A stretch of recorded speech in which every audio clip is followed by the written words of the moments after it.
কারণ নয়, এই ইজতেমা হচ্ছে আসমান ও জমিনের সমস্ত বরকতের দরওয়াজা যেন খুলে যায় সমস্ত মানুষের জন্য। না আমি কিভাবে কাজ করতে পারবো?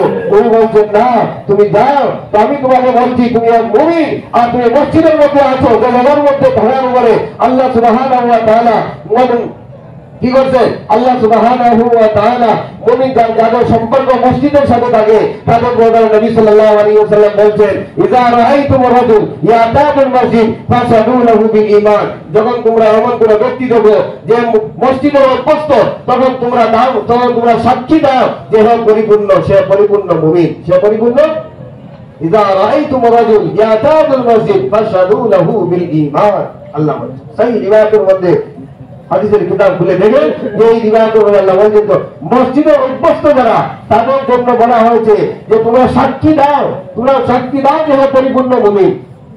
আজকে আমরা সেখানে আমরা একটু সময় অপেক্ষা করে আমরা এখানে এক জিনিস আমরা নিজের জন্য আমরা ভাবি যে আমরা আমাদের ইমানের তো দাওয়া করে থাকি, দাবি করে থাকি, কিন্তু আমাদের সম্পর্ক মসজিদের সাথে কতটুকু আছে বলে দিই আছে? মসজিদকে আমরা শুধু জুমার জন্য বানিয়ে রেখেছি, জুমার নামাজের সময় সমস্ত মুসলমানকে মসজিদে দেখা যায়, অথচ মুসলমান তো প্রতি ওয়াক্ত নামাজে মুসলমান জুমার মতো নামাজ পড়ার দরকার আছে কিনা বলেন? তার উপরে ফরজ কি ফরজ না বলেন? জুমা যেভাবে ফরজ, তো রোজানা 5 ওয়াক্ত নামাজ পড়া তার উপরে তেমনই ফরজ না তার থেকে নিচে সমান ফরজ? কি আরে বলেন না, সমান ফরজ। আমার কথা বুঝে আসতেছে না?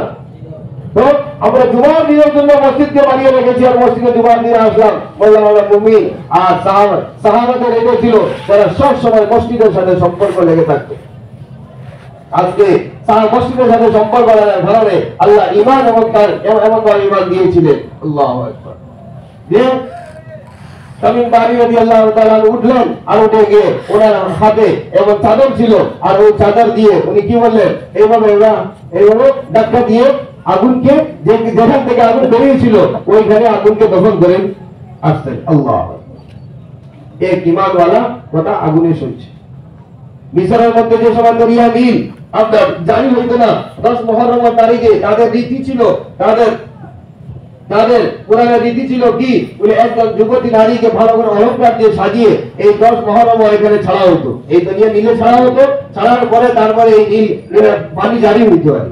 তখন আমর বিন আস রাদিয়াল্লাহু তাআলা যখন কথা করলেন, কথা করার পরে তখন উনি দেখলেন এটা তো ইসলামের খিলাফ তরিকা। এটা কি ইসলামের খিলাফ? তখন যে ইন্নাল ইসলাম ইয়াহদি মা কানা ক্বাবলা, ইসলাম তো ওই ইসলাম যে ইসলাম পূর্ববর্তী সব তরিকা সমূহকে কি করে, সমস্ত সব তরিকা সমূহকে কি করে ধ্বংস নষ্ট করে দেয়, সব শেষ করে দেয়। যার নামই হলো ইসলাম, তার নাম কি ইসলাম। সুতরাং এখন ইসলাম প্রতিষ্ঠিত হয়ে গেছে মিশরের মধ্যে, এখন আর এই জায়গার মধ্যে এই ইসলামের আগের যে রীতিনীতি এইগুলা কিছু চলবে না। এখন কিভাবে সমস্যার সমাধান কিভাবে হবে? সমস্যার সমাধান কার হাতে বলেন? আরে বলে বলে কার হাতে? আল্লাহর হাতে। সাথে সাথে উনি চিঠি লিখলেন উমর রাদিয়াল্লাহু তাআলা এর কাছে। চিঠি লেখার পরে উমর রাদিয়াল্লাহু তাআলা আনহু লিখে পাঠালেন, যে একটা চিঠি লিখে পাঠালেন। সেই চিঠির মধ্যে লেখা ছিল মিন উমর ইবনে খাত্তাব ইলা নাইলি মিসর, উমর ইবনে খাত্তাবের পক্ষ থেকে আর মিশরের দরিয়া নীলের প্রতি কি দেওয়া, দরিয়ার প্রতি দেওয়া হলো এই চিঠি। তারপরে বলছেন ওখানে, হে নীল, হে দরিয়া, আমি তোমাকে সওয়াল করতেছি, আমি তোমাকে প্রশ্ন করতেছি, যদি তুমি তোমার পক্ষ থেকে জারি হয়ে থাকো তাহলে আমার কোনো দরকার নাই জারি হওয়ার। আর যদি তোমাকে আল্লাহ জারি করে থাকেন, আল্লাহ যদি তোমাকে জারি করে থাকে, তাহলে আমি আল্লাহ সুবহানাহু ওয়া তাআলার কাছে আমি সওয়াল করতেছি, আল্লাহর কাছে আমি দোয়া করতেছি, আল্লাহ তুমি এই দরিয়ার পানিকে তুমি জারি করে দাও। সুতরাং আল্লাহ সুবহানাহু ওয়া তাআলা এই চিঠি পৌঁছার পরে মিশরে আমর বিন আস রাদিয়াল্লাহু তাআলা এই দরিয়ার মধ্যে যখন ছাড়লো, সাথে সাথে সকালবেলা দেখলেন সবাই মাশাআল্লাহ যে পুরা 16 ফুট পর্যন্ত উঁচা হয়ে পানি আলহামদুলিল্লাহ জারি হয়ে গেছে। আল্লাহ আজকে পর্যন্ত জারি আছে। এটা কার কথা শুনলো বলেন? পানি কার কথা শুনছে? একজন ঈমানওয়ালার কথা, একজন সাহাবী কে ছিলেন? ঈমানওয়ালা ছিলেন, পরিপূর্ণ।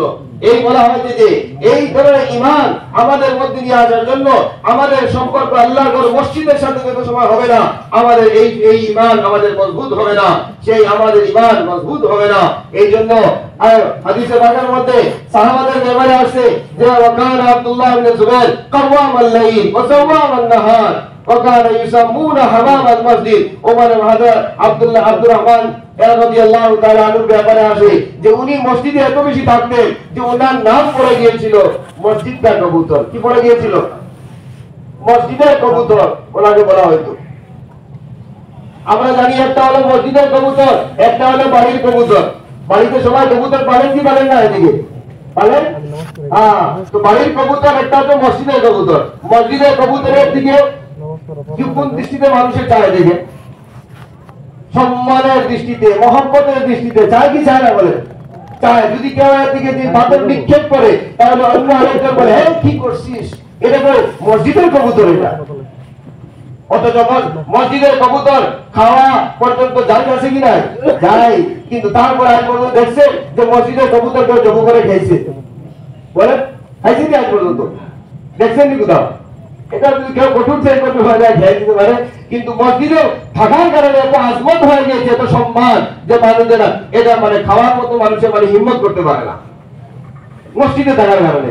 আল্লাহর বাড়িতে যারা গেছেন তারা যারা আল্লাহর বাড়িতে গেছেন দেখি, হজ করতে যারা যারা গেছেন, উমরাতে গেছেন যারা দেখি হাত তুলেন, হাত তুলেন। আর কম সংখ্যক মানুষ, এদিকে মানুষ হজে যায় না নাকি?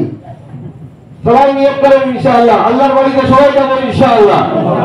হ্যাঁ, আজকে জুমার দিন দোয়া করব, দিনের মেহনত করব, আল্লাহ রাব্বুল ইজ্জত আল্লাহ আমাদের সবাইকে আল্লাহর বাড়ির জিয়ারত করাবেন ইনশাআল্লাহ।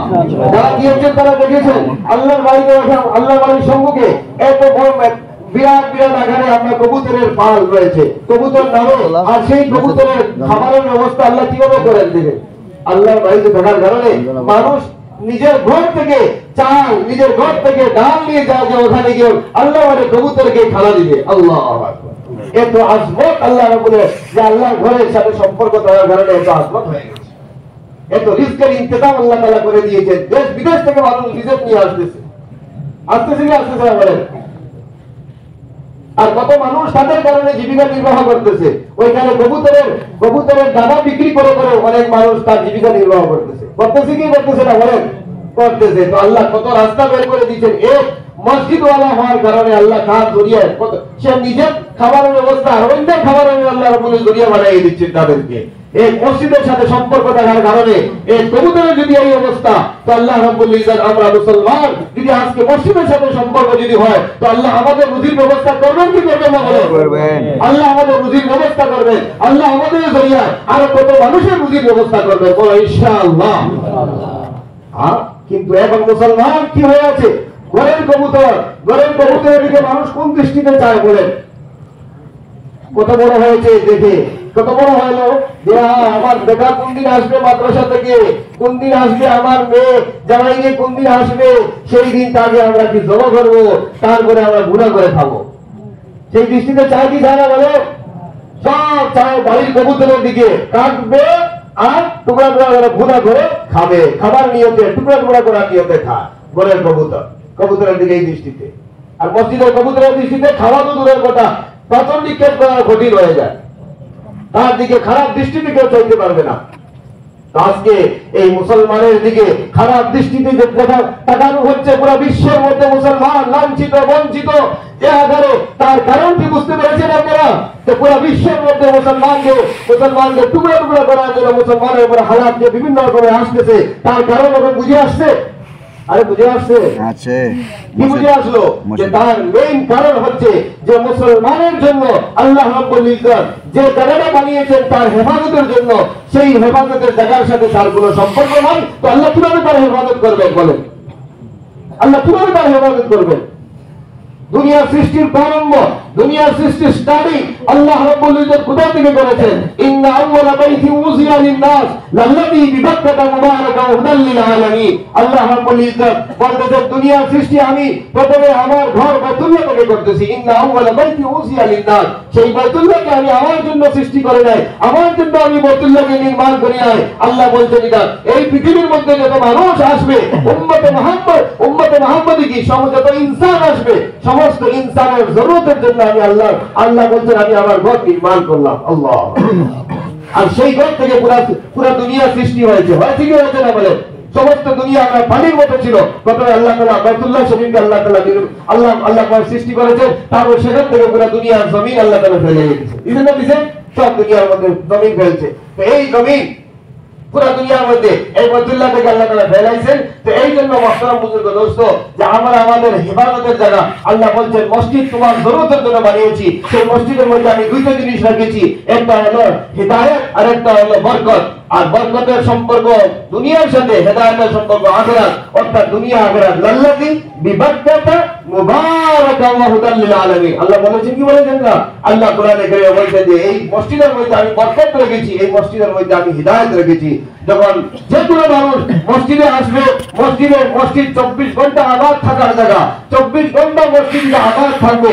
এই মসজিদের সাথে সম্পর্ক মানুষের যখন হবে, তখন ঈমান ওয়ালার যখন সম্পর্ক হবে, আল্লাহ তাদেরকে বরকত দিবেন, তাদের এলাকায় বরকত হবে। কারণ কি? তাদের এই মসজিদে থাকার কারণে তাদের মধ্যে ঈমান আসবে, তাদের মধ্যে ঈমান হিদায়াত আসবে, তাকওয়া আসবে। আর আল্লাহ কোরআনে কারীমের মধ্যে বলছেন যখন হিদায়াত, ঈমান আর তাকওয়া ওয়ালা যখন পুরো গ্রামবাসী হয়ে যাবে, এই গ্রামবাসীরা, এই এলাকাবাসীরা যখন এই ঈমান তাকওয়া হিদায়াতের উপরে চলে আসবে, মসজিদের আবাদির কারণে, মসজিদের সাথে সম্পর্ক মজবুত করার কারণে, শুধু নামাজ দিয়ে নয়, নামাজের পরেও আমরা মসজিদে বসে আমরা কোরআন তিলাওয়াত করি, জিকির করি, নামাজের পরে আমরা কোরআন মসজিদে বসে আমরা দিনের আলোচনা শুনি। এই সব কিছু করার সাথে সাথে আল্লাহ রাব্বুল ইজ্জত বলতেন যে তোমাদের মধ্যে ঈমান আসবে, তাকওয়া আসবে, হিদায়াত দিব। তো আল্লাহ রাব্বুল ইজ্জত অন্য কোরআনে অন্য একটি জায়গায় বলতেছেন যে ওয়ালাউ আন্না আহলাল কুরআ আমানু ওয়াত্তাকাউ লাফাতাহনা আলাইহিম বারাকাতিন মিনাস সামাই ওয়াল আরদ। এই শুনো গ্রামবাসীরা, যখন তোমরা ঈমান ও তাকওয়ার উপরে পুরোপুরি চলে আসবে, আল্লাহ আসমান আর জমিনের সমস্ত বরকতের দরওয়াজা আল্লাহ তোমাদের জন্য খুলে দিবেন। আল্লাহ, তো আমরা চাই কি যে আমাদের জন্য আসমান আর জমিনের বরকতের দরওয়াজা খুলো? কারা কারা চাই দেখি হাত তুলে। আমরা সবাই চাই ইনশাআল্লাহ। সেই বরকতের দরওয়াজা খোলার জন্য এই ইজতেমা আসছে। বলো আল্লাহু আকবার।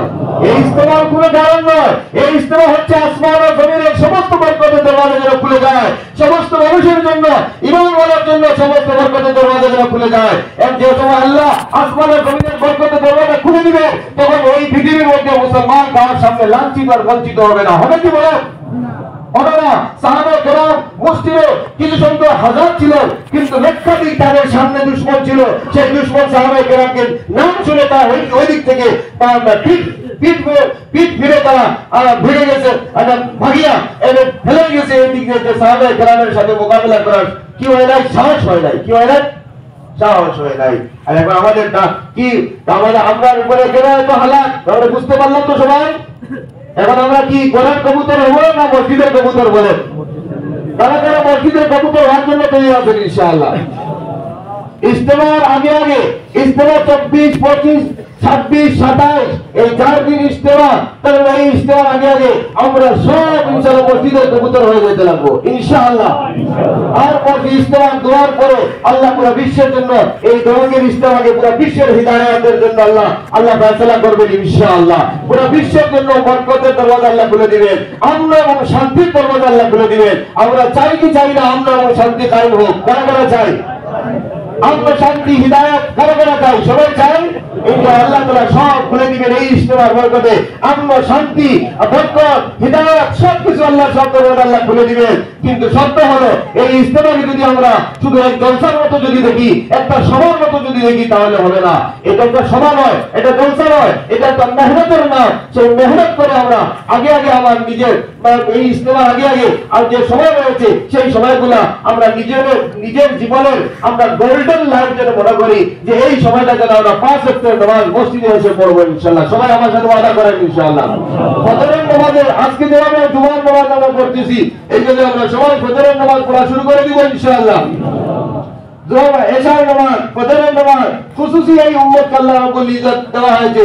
আর বলা হয়েছে ফজরের নামাজ যারা পড়বে তাদেরকে আল্লাহ রাব্বুল ইজ্জত সিকিউরিটি দিবেন, নিরাপত্তা দিবেন। আজকে ফজরের নামাজ মুসলমানের মধ্যে নাই, তার কারণে সিকিউরিটি নিরাপত্তা কিছুই নেই আল্লাহর তরফ। আছে কি?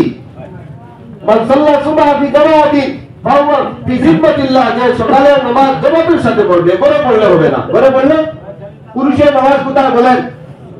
আরে কোথায়? মসজিদে। মহিলাদের নামাজ হলো ঘরে। তো আমরা সবাই পড়বো ইনশাআল্লাহ। আল্লাহ আমাদের সবাইকে পড়ার তৌফিক দান করুন, আল্লাহুম্মা আমিন। এবার আমাদের সাথে ইজতেমা, এই ইজতেমাকে সামনে আমরা বুঝতে পারলাম ইজতেমা দ্বারা কি চাওয়া হচ্ছে। বুঝতে পারছি সবাই যে আমরা চাই যে সবাইকে যেন মসজিদের কবুতর বানাইতে চাই। কিসের কবুতর?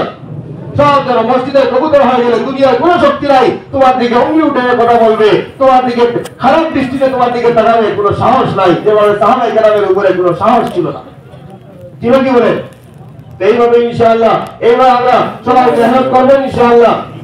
হ্যাঁ, তারপরে হলো আপনাদের কাছে এই পুরা নর্থ ইস্টের মেহমান আসতেছেন। পুরা নর্থ ইস্ট থেকে আমাদের ইমানওয়ালা ভাইয়েরা আসতেছেন। আসতেছে কি আসতেছে বলেন? পুরা নর্থ ইস্ট থেকে লক্ষ লক্ষ মানুষের সমাগম হবে।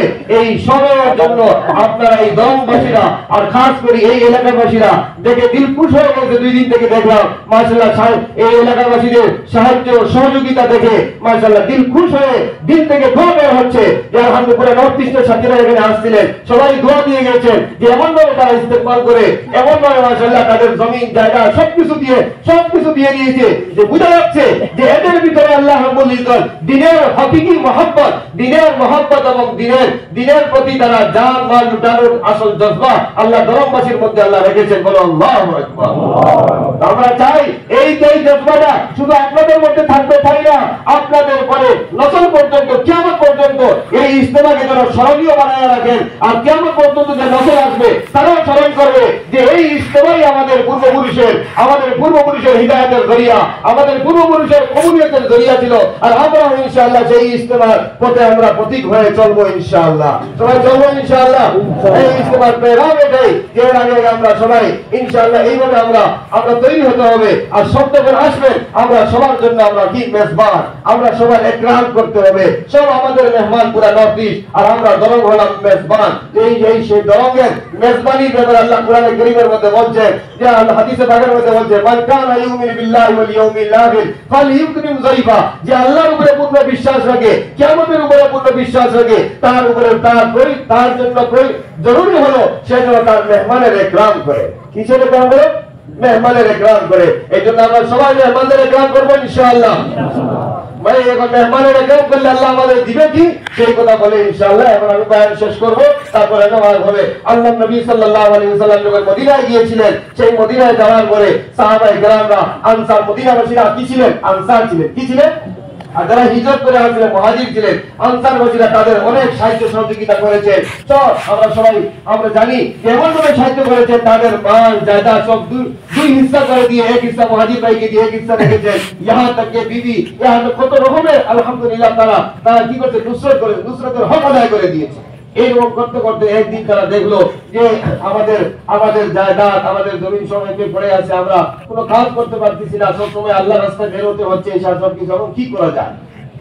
2 বার তারা আল্লাহ নবী সাল্লাল্লাহু আলাইহি ওয়াসাল্লামের সম্মুখে আনসাররা গিয়েছিলেন। একবার গিয়েছিলেন, নিয়ে তারা পরামর্শ করলেন সবাই মিলে যে এখন কি করা যায় বলো, আমাদের এই অবস্থা, এখন আমরা চলি যাই নবীজির কাছে গিয়ে আমরা দোয়া চাই যে মদিনার মধ্যে নদী নাই, সে নদীর নালা আল্লাহর কাছে দোয়া চাই নদীর যে ব্যবস্থা হয়ে যাবে, আমাদের চাষ করতে ক্ষেত করতে আমাদের জন্য সুবিধা হয়ে যাবে। তখন ওনারা সবাই মিলে পরামর্শ করে একজনকে মুতাকাল্লিম বানিয়ে ওরা আসলো নবীজির দরবারে। নবীজি মসজিদে নববীর বসে দিলে বললেন আনসার ভাইদেরকে ডেকে বললেন, আসো হে আমার আনসার ভাইরা, আসো আজকে তোমরা যে জিনিস চাইবে আমি তোমাদেরকে আল্লাহর কাছ থেকে নিয়েই দিব। আল্লাহু আকবার। যখন তারা বলল আমরা তো আসছি এই কারণে, আর আল্লাহ নবী আমাদেরকে গ্যারান্টি দিচ্ছেন আজকে যেটা চাইবো ওইটা আমাদেরকে দেওয়া হবে, তখন সবাই একটু সময় অপেক্ষা করে একটু আরেকদিকে তাকাতে শুরু করলো, ভাই যে জিনিস আমরা নিয়ে আসছি নবীজির সামনে পেশ করবো ওইটা পেশ করবো না অন্য কিছু পেশ করতে হয়, বলো বলো। এখন তো এমন একটা সুযোগ, যে সুযোগ এর চেয়ে ভালো সুযোগ আর কোনোদিন পাবো না, কি চাবো দুনিয়া না আখিরাত কি চাইতে লাগে বলো। তখন তারা আল্লাহ রাব্বুল ইজ্জত লগে লগে দিলের মধ্যে দিয়ে দিলেন, ভাই না দুনিয়া তো চলে যাবো, আজকে আসি কালকে চলে যাবো, লক্ষ লক্ষ কোটি মানুষ যাই হোক না সব ছেড়ে চলে যেতে হবে, আজকের এই সুযোগে আমরা আখিরাতের সমস্যাটা সমাধান করে নেই, কারণ আখিরাতে আর সেখানে আর কোনো শেষ নাই, সেই জীবনের শেষ আছে কি? শেষ নাই। এই জন্য আখিরাতের সমস্যাটা সমাধান করে। তো বললো ইয়া রাসূলুল্লাহ সাল্লাল্লাহু আলাইহি ওয়াসাল্লাম, যে আপনি কি করেন আমাদের জন্য আখিরাতের সমস্যা সমাধান করে দেন, আমাদের জন্য মাগফিরাতের দোয়া করুন। তখন নবী সাল্লাল্লাহু আলাইহি ওয়াসাল্লাম সেই আনসারদের জন্য বললেন, আল্লাহুম্মা গফির লিল আনসার, হে আল্লাহ আমার আনসারদেরকে তুমি maaf করে দাও, বলো আমিন। তারপরে বললেন আল্লাহুম্মা গফির লি আবনাইল আনসার, হে আল্লাহ আমার আনসারের আওলাদদেরকে maaf করে দাও, আল্লাহু আকবার। তারপরে বললেন আল্লাহুম্মা গফির লি আবনাইল আনসার, হে আল্লাহ তুমি আমার আনসারের আওলাদদেরকে তুমি maaf করে দাও, আল্লাহু আকবার। তারপরে বললেন আল্লাহুম্মা গফির লি আজওয়াজিল আনসার, হে আল্লাহ তুমি আমাদের আনসারের আজওয়াজ অর্থাৎ বিবি সাহেবানদেরকে maaf করে দাও, আল্লাহু আকবার। কেমন কথা বলেন, যদি ওই সময় দোয়া দিয়েছেন আল্লাহ নবী আজ আনসারদের জন্য, আজকে যদি আমরা দিনের আনসার হই, ওই দোয়া আমাদের হকে আল্লাহ তাআলা কবুল করবে কি করবে না বলেন? আমরা সঠিকভাবে আনসার হওয়ার চেষ্টা করবো ইনশাআল্লাহ, যে আমরা আমাদের মাগফিরাত, আমাদের আওলাদের নসলের মাগফিরাতের আল্লাহ নবী দোয়া দিয়েছেন। তারপরে বলছেন যে তোমাদের বিবি সাহেবানদেরকে maaf করে, বাড়িতে যারা মহিলারা রয়েছে তারা বললো আমরা ইস্তেমা থেকে কি পাবো, তাদেরকে গিয়ে বলে দিবে যে হুজুর বলে যে আল্লাহ নবী দোয়া দিয়েছেন আনসার, তারা ঘরে বসে বসে যদি তারা সেখানে দোয়া করে ইস্তেমার কামিয়াবির জন্য, আর রোজা রেখে সাদকা করে তিলাওয়াত করে কোরআন খতম করে আল্লাহর কাছে যদি ইস্তেমার কামিয়াবির জন্য দোয়া চাইবে, সেই ইস্তেমা কামিয়াব তো হবে, সেই কামিয়াবির জন্য কামিয়াবির মধ্যে আল্লাহ তাদেরকে আল্লাহ শরীক করবেন ইনশাআল্লাহ। ঠিক আছে ইনশাআল্লাহ। তারপরে একটু শেষ না বলছেন আল্লাহুম্মা গফিরলি জিরানিল আনসার, হে আল্লাহ তুমি আনসারের প্রতিবেশী সবাইকে তুমি maaf করে দাও, আল্লাহ। তো শুধু আপনার এই এলাকাবাসী না, এলাকা পুরা দরঙ্গের আশপাশ যারা ইস্তেকবালের মধ্যে এই নুসরতের মধ্যে যারা শরীক হবে, আল্লাহ সবাইকে maaf করে দিবেন ইনশাআল্লাহ। তারপরে বলছেন আল্লাহুম্মা গফিরলি মাওয়ামিল আনসার, ছয় প্রকার মানুষের হেদায়েত মাগফিরাতের দোয়া করেছেন। এক কাজ শুধু নুসরত, দিনের নুসরত, আর আল্লাহ নবীর 6 প্রকারের দোয়া। কয় প্রকার? 6 প্রকার মানুষের জন্য দোয়া। বলছেন হে আল্লাহ তুমি আনসারের অধীনস্থ যারা আছে, কাজ অধীনস্থ যারা আছে তাদেরকে আল্লাহ তুমি maaf করে দাও, আল্লাহ। তাহলে বলেন দেখি আর কিছু দরকার আছে কি? আমরা আনসার করার চেষ্টা করবো ইনশাআল্লাহ। আল্লাহ আমাদের সবাইকে আল্লাহ দিনের সবাই আনসার করার তৌফিক দান করুন, আল্লাহুম্মা আমিন। আর আমাদের জান মাল ইজ্জত আর সব কিছুর মধ্যে আল্লাহ বরকত দান করুন। বরকত থেকে হেফাজতের বেশি এখন দরকার কি দরকার না বলেন? সেই হেফাজত মসজিদের সাথে সম্পর্ক আমরা সবার জন্য মসজিদের সাথে সম্পর্ক কায়েম হয়ে যায়, করবো ইনশাআল্লাহ। কালকে থেকে ফজরের নামাজ, প্রতি মসজিদে যেন ফজরের নামাজ এই জুমার নামাজের মতো হয়ে যায়, প্রতি মসজিদে জোহর আসর মাগরিব কমসে কম আমরা এটা ট্রেনিং নেই ইনশাআল্লাহ ইজতেমা পর্যন্ত। দেখবেন ইনশাআল্লাহ ইজতেমা থেকে আমরা ফায়দা পাবো ইনশাআল্লাহ। ঠিক আছে ইনশাআল্লাহ।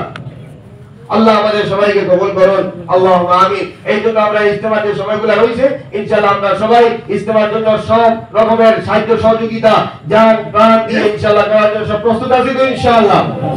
আরে তো আস্তে আস্তে আমরা কি ব্যাপার বলো ইনশাআল্লাহ।